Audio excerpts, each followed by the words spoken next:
નમસ્કાર, ભારત 24 ન્યૂઝમાં આપનું સ્વાગત છે। હવે જોઈએ આજના સમાચાર। ઝાલોદ તાલુકાના સંજેલી ક્રોસિંગ ખાતે મંદબુદ્ધિ મહિલા મળતા નીલમબેન વસૈયાએ અભિયમને સોંપી। ઝાલોદ તાલુકામાં સંજેલી ક્રોસિંગ ખાતેથી ગુજરાત રાજ્ય બાપ પાર્ટી ઉપાધ્યક્ષ નીલમબેન વસૈયા ઝાલોદ આવી રહ્યા હતા, ત્યારે તેઓને મંદબુદ્ધિની મહિલા મળી આવતા તેઓએ તેને લઈ ઝાલોદ ઝાલા વસૈયા ચોક ખાતે આવી ગયેલા હતા। ત્યારબાદ તેઓએ આ મહિલાની પૂછપરછ કરી તેની બાતમી મેળવવાની કોશિશ કરી હતી। આ મંદબુદ્ધિ મહિલા સાથે પૂછપરછ દરમિયાન નીલમબેન વસૈયાને આ મંદબુદ્ધિ મહિલા અલગ અલગ ગામોના નામ બતાવી રહી હતી।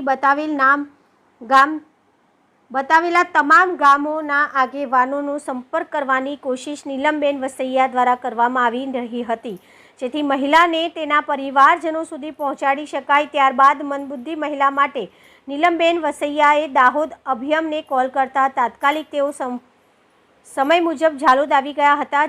દાહોદ જિલ્લાના અભિયમની ટીમ અને નીલમબેન વસૈયાએ મંદબુદ્ધિ મહિલા સાથે વાતચીત કરતા આ મહિલાનું પિયર ઝાલોદ તાલુકાના ખાખરિયા ગામ માલુમ પડ્યું હતું।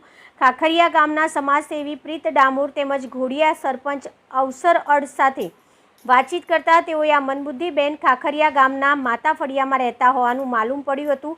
આ મંદબુદ્ધિ મહિલાના પરિવાર સંબંધી સાથે અભિયમ ટીમ દ્વારા વાતચીત કરતા સંતોષકારક જવાબ ન મળતા મંદબુદ્ધિ મહિલાને અભિયમની ટીમ દ્વારા દાહોદ ખાતે લઈ જવામાં આવ્યા હતા।